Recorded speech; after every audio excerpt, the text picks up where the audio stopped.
Halo teman-teman semua, selamat datang kembali di channel Media Programming bersama saya Alwin Fau sebagai instruktur pada video kali ini. Pada kesempatan kali ini, topik atau pembahasan kita yaitu berhubungan dengan database. Kata database ini merupakan bukan hal yang baru atau bukan hal yang asing kita dengar. Bahkan barangkali kita sering dengar, tapi kita nggak tahu sebenarnya database itu apa. Sebenarnya isi daripada database itu apa? Bagaimana cara membuat database itu? Bagaimana cara memanajemenkan? Dan satu lagi, isi daripada database itu apa? Nah, jadi nanti mari kita lihat sebenarnya apa yang dimaksud dengan database itu. Nah, jadi sebelum nanti kita bahas, sebelum nanti saya jelaskan mengenai database, maka kita harus tahu dulu apa itu data. Ya, apa itu data?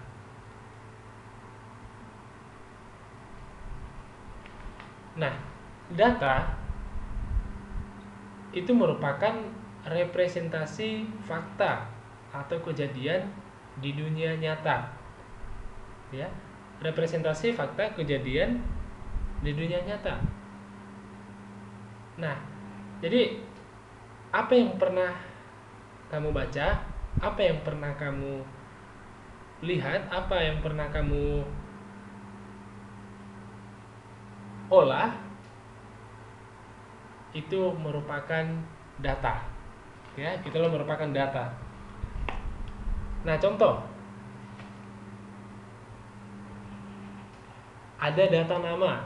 Nah, misalnya nama mahasiswa, ya. Kemudian itu nama tempat, ya, nama tempat atau nama benda. Nah, itu merupakan data. Atau judul buku. Ya, judul buku itu juga merupakan data. Atau nomor KTP. Ya, nomor KTP pribadi, ya, atau nomor KTP seseorang itu juga merupakan data. Atau harga juga merupakan data. Foto, video, dokumen, audio, itu semuanya merupakan data. Nah, jadi apa yang pernah kita lihat, apa yang pernah kita baca, itulah merupakan data. Ya, itu merupakan data. Nah, kita misalkan seperti ini. Buku itu pasti dia memiliki banyak data. Dia itu memiliki banyak atribut. Contohnya apa? Buku itu mempunyai judul. Buku itu mempunyai penerbit. Buku itu dia mempunyai pengarang, nama pengarangnya. Kemudian buku itu mempunyai halaman. Buku itu juga mempunyai harga kalau misalnya buku itu dijual. Nah, jadi semua yang berhubungan dengan atau atribut yang ada pada buku itu, itulah yang dimaksudkan dengan datanya. Atau itulah datanya tadi. Atau contoh yang lain, kita misalkan mahasiswa. Mahasiswa pasti dia mempunyai identitas. Seperti apakah itu? Mahasiswa itu punya NPM. Kemudian mahasiswa itu punya nama. Mahasiswa itu punya alamat. Mahasiswa itu punya tempat tanggal lahir. Mahasiswa itu punya jurusan. Mahasiswa itu punya nomor telepon. Nah, jadi semua atribut ini yang saya sebutkan tadi itu adalah merupakan data. Ya, itu merupakan data. Nah, lalu yang menjadi permasalahannya, bagaimana cara kita menyimpan dan mengelola data itu sendiri? Nah, barangkali teman-teman sekalian pernah melakukan atau menuliskan data atau membuat catatan-catatan kecil di dalam notepad dan kemudian kalian simpan. Nah, itu sebenarnya di tahap itu sudah kita lakukan yang namanya tahap penyimpanan data. Atau misalnya kalau misalnya lebih kompleks, kita menggunakan software yaitu Excel untuk mengelola data, ya. Dan data-data yang kita olah ini kemudian kita simpan, dan itu akan menjadi langkah atau itu sudah menjadi proses untuk penyimpanan data. Nah, jadi kalau misalnya kita menggunakan Notepad, kita menggunakan Excel, nanti akan menimbulkan suatu problem yang baru. Nah, problem yang dimaksud itu seperti apa? Nah, yang pertama, dari segi kapasitas. Oke? Ketika kita menggunakan Excel, ketika kita menggunakan Notepad tadinya, nah itu nanti akan seiring dengan berjalannya waktu, data itu lama-lama dan makin lama itu akan membengkak. Karena datanya itu makin lama makin bertambah. Dan ini akan menimbulkan suatu permasalahan nanti di bagian atau di salah satu kapasitas penyimpanan datanya. Ya. Nah, kemudian kecepatan. Nah, barangkali mungkin datanya itu sudah terlalu banyak. Dan ketika data sudah terlalu banyak, nah ketika data sudah mulai membengkak, maka kita akan kesulitan untuk mencari data, atau data yang kita butuhkan itu akan sangat membutuhkan waktu yang lama ketika kita mau mencari satu data aja. Ketika tadi kita menggunakan aplikasi atau Notepad sama Excelnya tadi. Nah, ketika nanti datanya sudah menumpuk, sudah banyak, maka data tersebut akan sangat lambat di dalam proses pencariannya ketika kita membutuhkan satu data aja misalnya. Kemudian keamanan. Nah, keamanan juga saya rasa kalau misalnya kita menggunakan Excel, kita menggunakan Notepad, nah maka nanti datanya itu akan mudah diketahui oleh orang lain. Padahal yang sebenarnya data yang kita simpan itu di sana adalah privasi, gitu. Nah, jadi ini akan menimbulkan satu masalah ya. Dan kemudian masalah yang terakhir itu adalah duplikasi. Nah, bagaimana kalau misalnya ketika saya sudah memasukkan data A misalnya, kemudian saya masukkan next time saya masukkan lagi data A, apakah bisa menangani hal itu? Nah, itu pasti jadi satu masalah juga ya. Itu akan jadi satu permasalahan. Ya, nanti duplikasi data. Nah, kemudian bagaimana solusinya? Nah, solusinya itu yang kita harus memiliki sebuah wadah yang bisa nanti menampung skalabilitas. Dalam artian apa? Bisa menampung penyimpanan datanya. Ya, mau berapa banyak pun datanya, ya itu akan tetap ditampung atau akan tetap diterima. Dan kemudian ketersediaan. Nah, jadi ini merupakan solusinya tadi ya. Ketersediaannya, ketika kita membutuhkan data ini di waktu-waktu tertentu, data itu selalu tersedia gitu. Dan kemudian keamanan. Nah, kemudian nanti kita akan membuat sesuatu atau suatu aplikasi untuk melakukan solusi di bagian keamanannya tadi. Dan satu lagi permanen. Nah, ini merupakan solusinya tadi ya. Jadi inilah solusi-solusi yang perlu kita lakukan. Nah, lalu solusi ini nanti di manakah kita temukan? Di mana akan nanti kita dapatkan solusinya ini? Nah, nanti solusinya ini kita akan dapatkan di dalam database kita. Ya, nanti di dalam database kita. Nah, lalu database itu apa? Gitu. Kita kembali ke sini sedikit. Database itu apa? Nah, mungkin banyak teman-teman yang beranggapan ketika ditanya, itu database itu apa? Atau database yang kamu gunakan itu apa? Nah, kadang sering kita beranggapan seperti ini. Database itu MySQL, database itu Oracle, database itu SQL Server, database itu PostgreSQL, database itu MongoDB. Nah, ingat teman-teman, ini semua yang saya tuliskan tadi, saya jelaskan tadi, mulai dari MySQL, Oracle, SQL Server sampai ke MongoDB, itu adalah bukan database-nya. Ngerti ya? Itu bukan database-nya. Ini merupakan perangkat lunaknya atau software yang kita gunakan untuk membuat database. Ingat ya? Jadi MySQL, Oracle, SQL Server, PostgreSQL, MongoDB, nah itu bukan database. Ingat, itu bukan database, tapi itulah merupakan perangkat lunak yang kita gunakan untuk membuat database. Lalu MySQL, Oracle, SQL Server sampai ke MongoDB itu apa?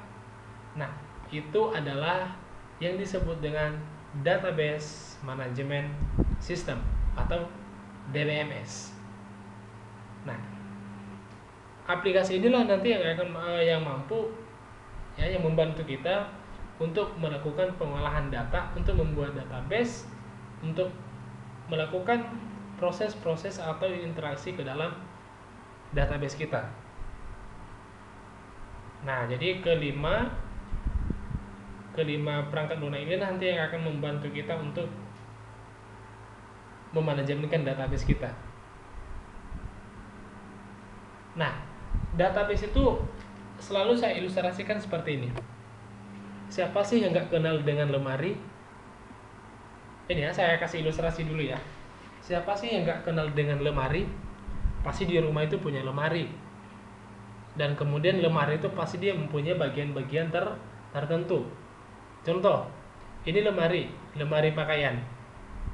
Nah, ketika kita perhatikan lemari, pasti di sana itu akan ada yang namanya rak-raknya.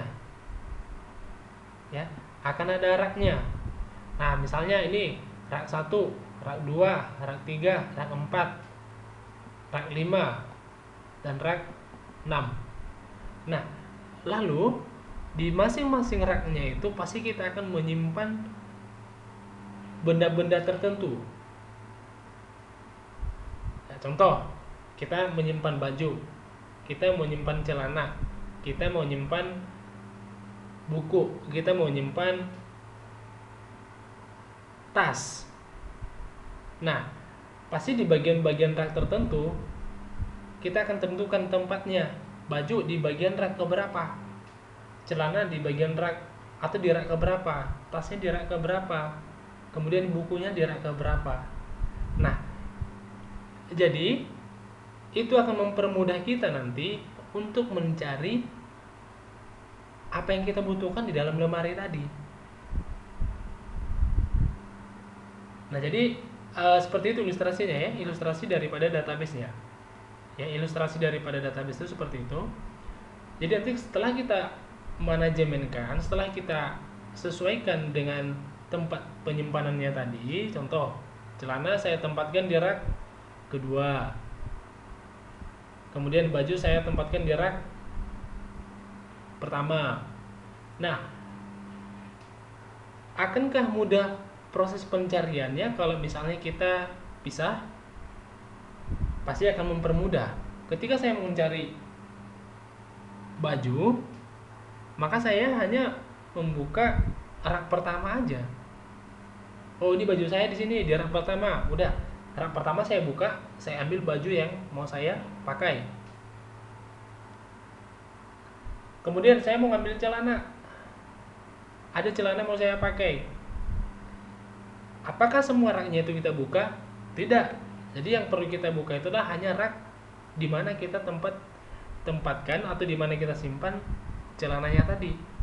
Cukup kita buka raknya itu, kita cari celana yang mau kita pakai. Kemudian tas, saya mau pakai tas ini.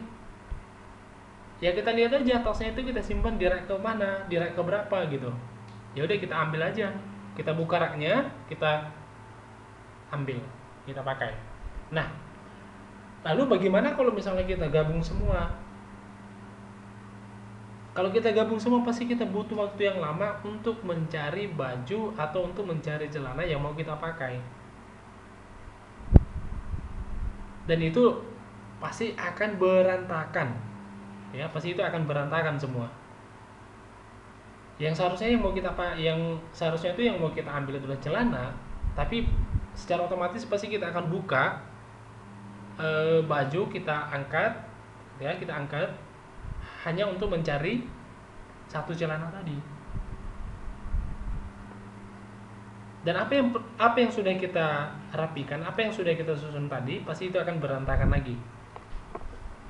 Dan satu lagi yaitu kita butuh waktu yang lama untuk mencari apa yang kita butuhkan tadi. Nah, jadi seperti itulah ilustrasi di dalam database. Ya.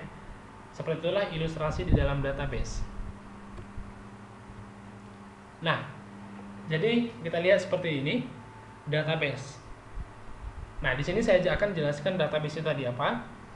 Database itu merupakan, atau database itu adalah kumpulan dari beberapa tabel yang saling berhubungan satu dengan yang lain untuk mencapai tujuan tertentu. Kalau misalnya kalian lihat gambar yang ada tulisan database-nya dengan yang lemari ini sama enggak? Pasti beda. Ya, pasti itu beda. Ini hanya ilustrasinya aja. Hanya saja konsep yang diterapkan di dalam lemari itu sama konsepnya dengan yang ada di dalam database ini. Nah, jadi kenapa tadi saya buat definisi database itu merupakan kumpulan dari beberapa tabel yang saling berhubungan antara satu dengan yang lain untuk mencapai tujuan tertentu, karena nanti di dalam database itu adalah isinya adalah tabel-tabel. Nah, jadi tabel-tabel itulah nanti yang akan kita olah, tabel-tabel itulah nanti yang akan kita relasikan. Oke ya, sampai di sini sudah paham ya? Database. Nah, jadi ingat, database itu sesuai yang saya definisikan tadi, database itu merupakan kumpulan, saya ulangi lagi, kumpulan dari beberapa tabel yang saling berhubungan antara satu dengan yang lain untuk mencapai tujuan tertentu. Itu dia database. Lalu, isinya itu kan tabel. Bagaimana sih struktural daripada tabelnya itu di dalam database? Nah, kita lihat.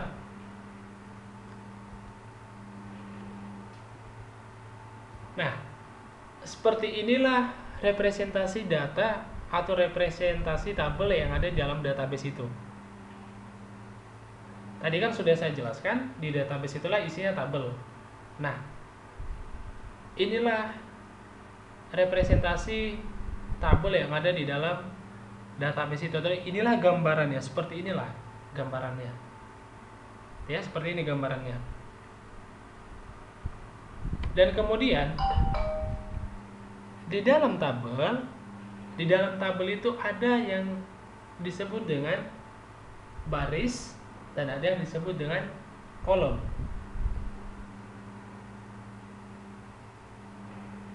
Nah, kalau di dalam database, baris itu diistilahkan atau diartikan sebagai record. Ya, diartikan sebagai record. Itu dia baris.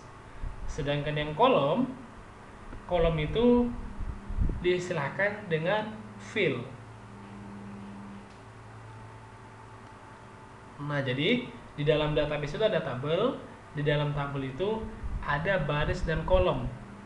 Ya, ada baris dan kolom, dan barisnya itu tadi diistilahkan dengan record, sedangkan kolomnya itu diistilahkan dengan field. Tuh. Nah, atau contoh datanya seperti ini. Saya punya data mahasiswa yang sudah saya olah, saya simpan ke dalam database, dan data yang sudah saya simpan itu adalah seperti ini. Ya, ini seperti ini. Nah, lalu yang manakah yang menjadi recordnya? yang manakah yang menjadi filenya. Nah, kita lihat.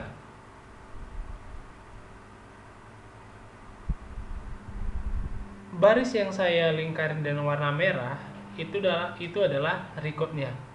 Dan ingat, satu baris data di dalam database itu adalah sama dengan satu record. Ya, ini yang kedua. Data yang saya blok dengan warna merah itu adalah satu record data mahasiswa. Yang ketiga juga ini saya blok yang warna merah itu merupakan satu record data mahasiswa. Nah, jadi setiap data yang kita simpan ke dalam database, ya setiap data, dan data-data itulah nanti yang akan kita sebut sebagai recordnya. Ya, itulah yang disebut dengan sebagai recordnya. Nah, sedangkan yang saya buat warna hijau di atas itu merupakan filenya tadi. Yaitu filenya itu yang mendeskripsikan atau yang menjelaskan setiap baris atau setiap record yang kita buat tadi. Ya, jadi itu dia kegunaan daripada filenya tadi, yang untuk mendeskripsikan, untuk menjelaskan bahwasannya ini adalah NPM, ini adalah kolom NPM-nya, kalau inilah nama mahasiswanya, ini adalah kelasnya, dan ini adalah jurusannya. Coba dibayangkan kalau misalnya di dalam satu database atau dalam satu tabel ini saya hilangkan ini NPM-nya, saya hilangkan. Orang awam ketika dia menjumpai data seperti itu, maka dia akan kebingungan. Nah, ini SIP ini apa ini? Ini sistem informasi ini apa? Ini apa datanya? Ini juga apa? Nah, setelah kita buat filenya tadi, maka akan mempermudah kita. Oh, ini adalah untuk NPM-nya, ini adalah untuk data kelasnya, ini adalah untuk namanya, dan ini adalah untuk jurusannya. Oke ya, jadi sampai di sini sudah paham ya? Nah, di dalam tabel yang ada di dalam database ada satu konsep yang disebut dengan primary key. Apa itu primary key? Primary key itu merupakan sebuah data yang dapat atau mampu merepresentasikan satu baris data dan sifatnya unik. Oke ya, sekali lagi ya. Primary key itu merupakan sebuah data yang mampu merepresentasikan satu baris data dan kemudian sifatnya unik. Nah, unik yang dimaksud ini adalah tidak boleh ada data yang sama. Ya, tidak boleh ada data yang sama. Itu dia yang dimaksud dengan unik. Nah, kita lihat contoh dari data mahasiswanya tadi. Kalau misalnya kita perhatikan satu persatu, manakah data yang sifatnya unik di sini? Kita contohkan, nama mahasiswa. Ada nggak kemungkinan mahasiswa itu datanya sama atau namanya itu sama persis?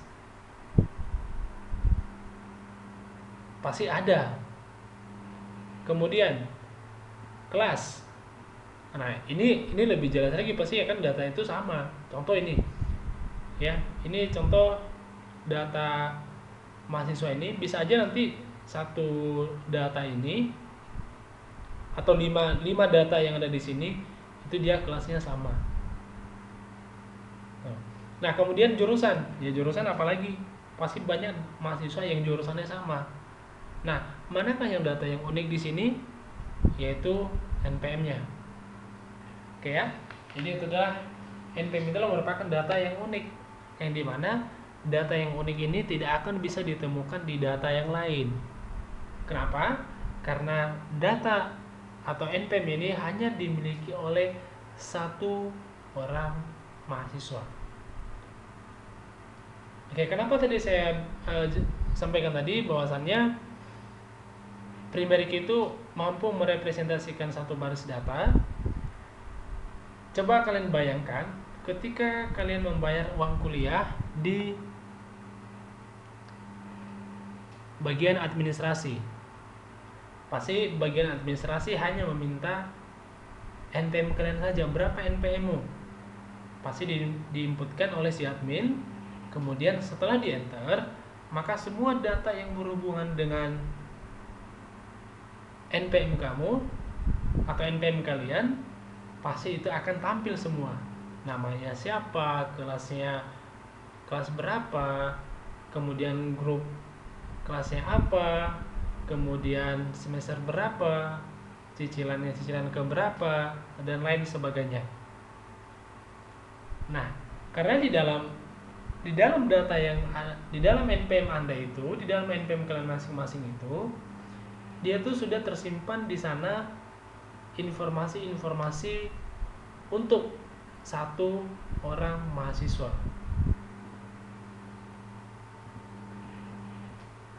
Oke ya. Nah, misalnya kita lihat ini, ada ini NPM-nya 18110172. Nah, ini apa maksudnya? Nah, 18 ini merupakan tahun masuknya. Nah, kemudian 11 ini kode apa? Kode prodinya. Kemudian yang 0172 ini merupakan nomor urut pendaftarannya. Nah, jadi dengan data yang unik tadi, dengan NPM yang kalian buat, yang dibuat tadi, atau yang dimaksudkan dalam primary key, maka itu akan bisa menceritakan atau bisa menyajikan data yang banyak, atau bisa merepresentasikan satu baris data untuk menjelaskan bahwasannya ini data ini adalah punya si A, NPM ini adalah punya si B, NPM ini adalah punya si C. Dan sebenarnya masih banyak lagi istilah-istilah lain yang perlu kalian pelajari nanti untuk memperdalam atau untuk memahami konsep daripada database ini. Nah, jadi nanti kita akan coba praktekkan sendiri. Coba praktekkan sendiri bagaimana cara membuat database itu sendiri dengan menggunakan MySQL. Oke, jadi untuk topik database ini penjelasannya itu saya sampaikan di sini aja. Nanti kita lanjut untuk ke prakteknya.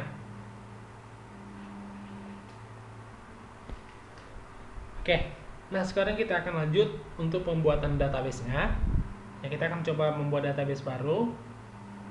Nah, yang pertama kita akan jalankan yang namanya SAMPP-nya. Kita jalankan dulu server database-nya. Dan untuk database ini sendiri kita akan gunakan MySQL. Nah, kalau misalnya di pertemuan-pertemuan sebelumnya, ketika kita membuat program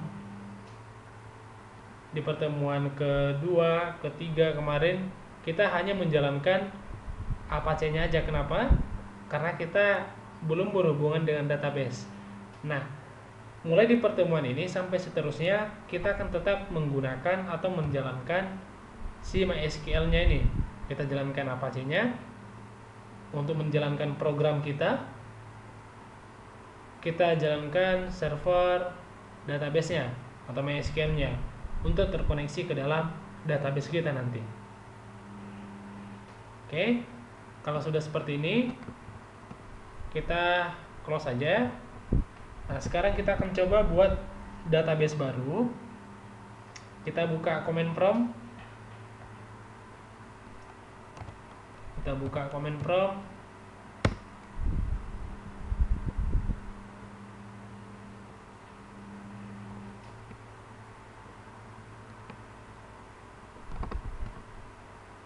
Nah, sekarang kita akan masuk ke sini.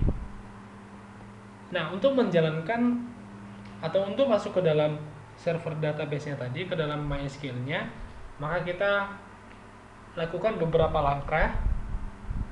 Kita buat CD, kita tuliskan CD atau change directory enter. cd itu maksudnya change directory ya, karena di directory defaultnya itu ketika kita jalankan maka dia akan mengarahkan ke local disk C, users, kemudian folder yang kita atau folder defaultnya. Maka kita ganti dulu untuk masuk ke dalam folder sumnya tadi, dan kita mau masuk ke dalam MySQL-nya. Nah, kita buat cd sum. Ini maksudnya kita masuk ke local disk C, kemudian kita masuk ke dalam folder sum, kemudian MySQL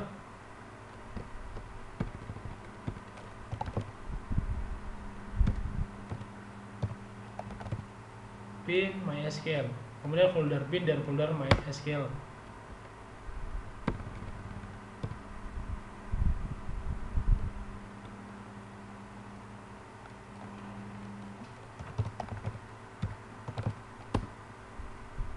Oke ya. Kemudian kita coba login.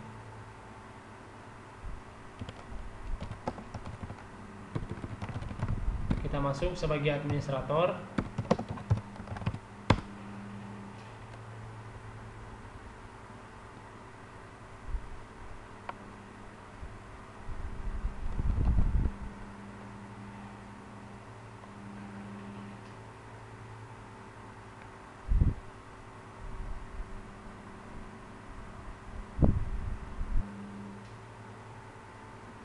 Oke, saya cari command prompt-nya.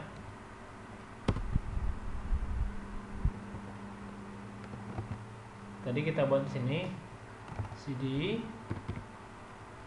change directory, cd sum, MySQL, kemudian bin. Ya, ini maksudnya kita masuk ke folder sum, folder MySQL dan folder bin. Baru kita jalankan MySQL-nya. MySQL, ini kita login sebagai administrator dan root. Bentar. Oke. Nah, kemudian kalau misalnya sudah ada kata welcome to MariaDB Monitor, maka ini kita sudah berhasil masuk ke dalam MySQL-nya. Ya, kita sudah berhasil masuk ke dalam MySQL-nya. Lalu, bagaimana cara kita melihat database yang sudah pernah kita buat? Kita buat perintahnya show databases. Bentar. Nah, lihat. Nah, inilah database yang saya maksud tadi. Ini database-nya. Ini database-nya. Ini database. Semua yang ada di sini merupakan database. Ya, lihat keterangan di atas. Di sini ada tulisan database. Lalu, bagaimana cara kita menambahkan satu database baru? Oke, kita coba buat.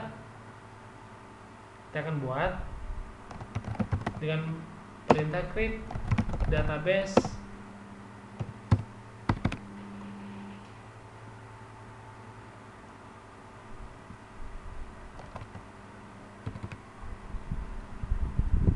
akademik. Sebut aja akademik ya. Akademik titik koma bentar.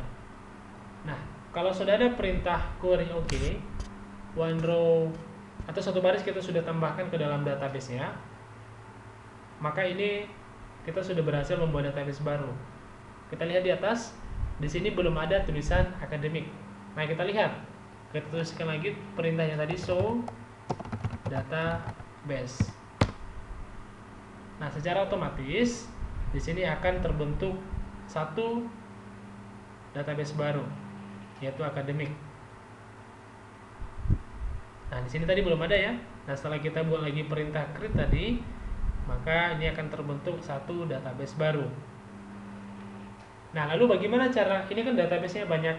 Ada akademik, ada information scheme, ada MySQL, ada performance, Siakat, Sysfo, dan lain sebagainya.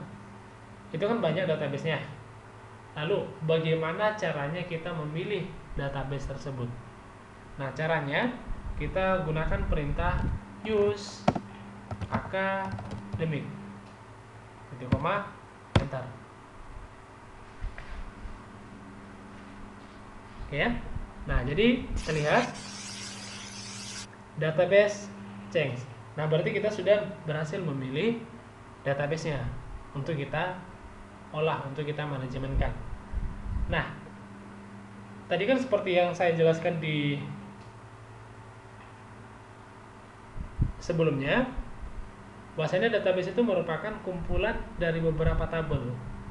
Nah, lalu bagaimana cara melihat tabelnya itu, atau bagaimana cara melihat isi database-nya itu? Maka kita buat perintah seperti yang saya buat tadi pertama, buat show tables. Ya, kita lihat isinya dulu. Karena kan isi database merupakan table. Bentar. Empty set. Nah, berarti belum ada isinya. Lalu, bagaimana cara kita menambahkan isi dalam database itu, atau bagaimana cara kita membuat tabelnya? Coba seperti ini. Perintahnya create table mahasiswa.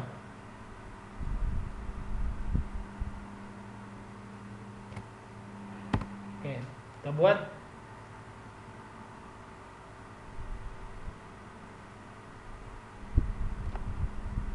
mahasiswa. Kemudian ini kita buat filenya tadi, ya. Kita buat filenya npm. Nah, npm itu biasanya isinya apa? Angka, ya. Maka kita buat integer 8, kemudian nama mahasiswa. Biasanya nama mahasiswa itu kita isi pakai apa? Pakai huruf kan? Nah, kita buat tipe datanya varchar. Berapa? Kita buat 30. Kemudian kelas. Nah, ini kan gabungan, ya, ada angka dan huruf. Yang kita gunakan aja varchar. Karena varchar itu merupakan tipe data yang bisa menampung angka dan huruf. Sedangkan integernya itu merupakan sebuah tipe data yang hanya menampung angka saja.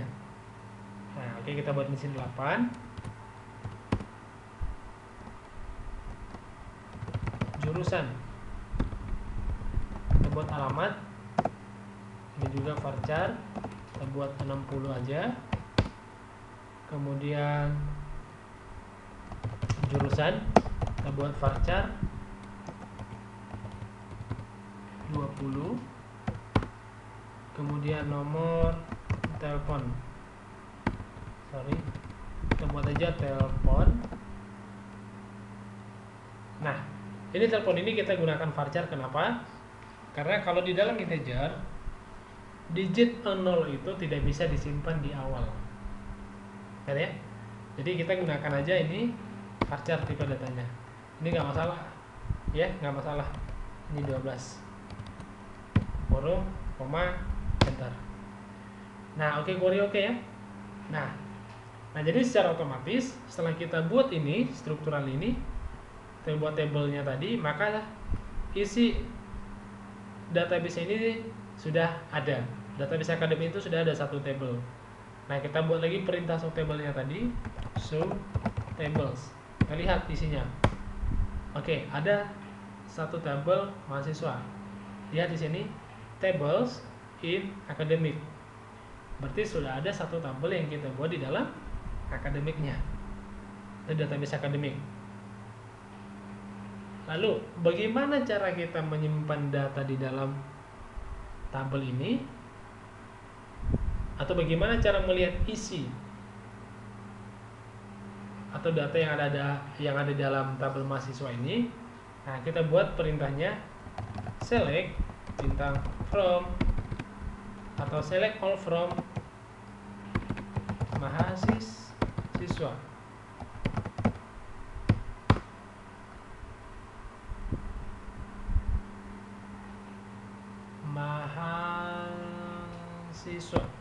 Sorry.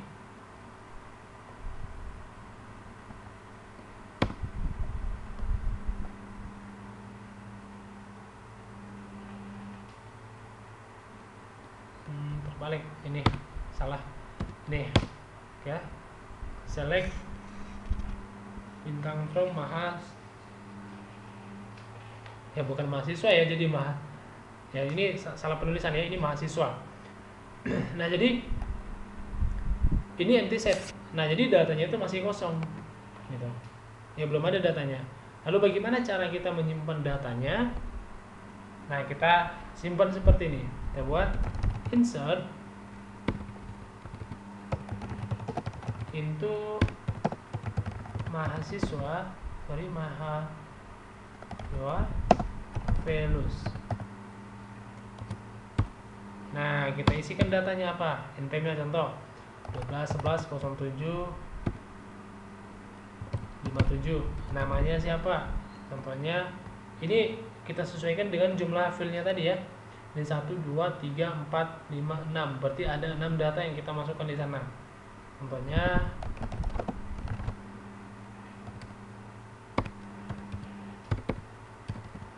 kemudian apa lagi, lihat kelasnya contoh saya buat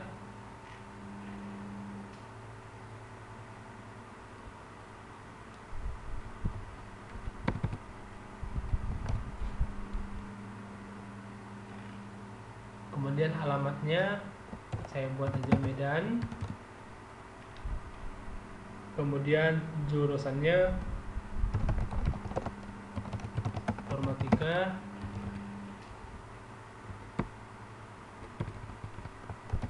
sistem informasi, kemudian satu lagi nomor teleponnya itu buat depan.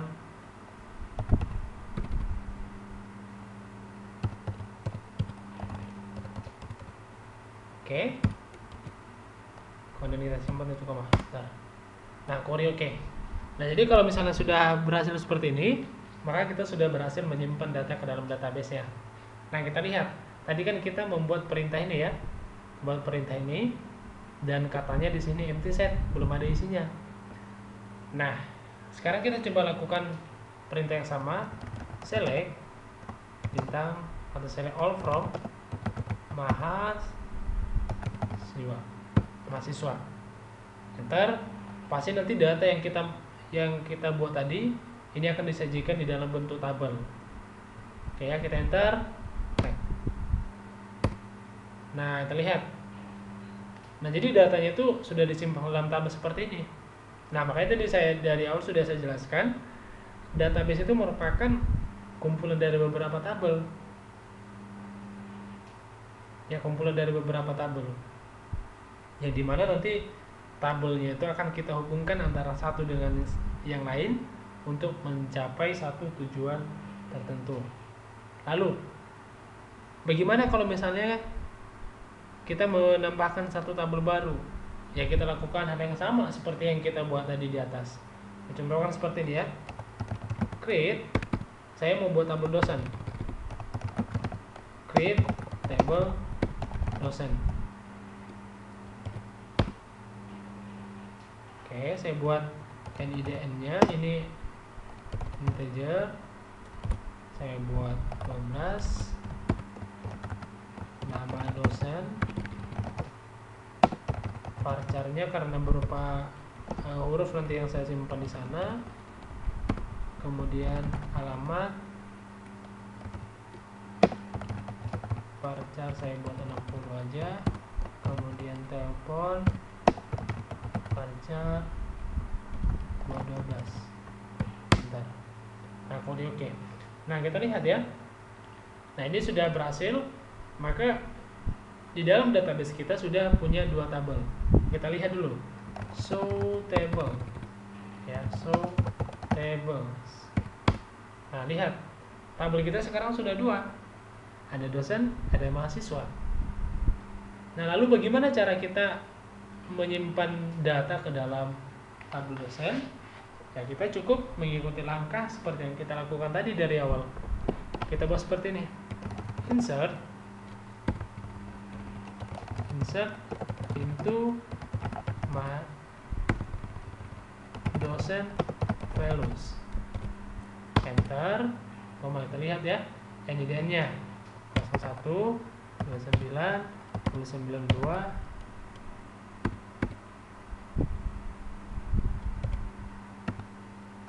satu contoh namanya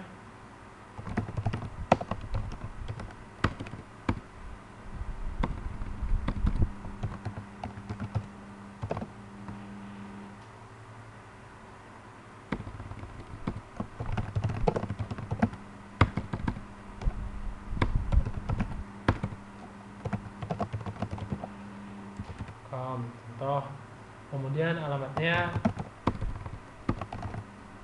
di tua, kita contohkan aja ya, kemudian teleponnya. Oke, simpan. Nah, kemudian datanya itu sudah tersimpan. Nah, kita lihat ya, kita buat select all from dosen. Nah, juga datanya itu sudah disimpan dalam bentuk tabel seperti ini. Kalau misalnya kita mau tampilkan data mahasiswa juga sama seperti yang tadi, Nah,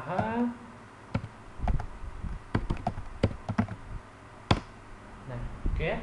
Jadi dua tabel berbeda, kemudian dua data yang sama sudah kita simpan ke dalam masing-masing tabelnya. Nah, jadi inilah yang mau kita kelola tadi seperti yang saya jelaskan tadi di awal. Data-data yang ada di dalam tabel ini. Itu yang akan atau yang perlu kita manajemenkan, itu yang perlu kita olah. Nah, supaya nanti datanya itu tidak terjadi yang namanya duplikasi data, tidak terjadi yang namanya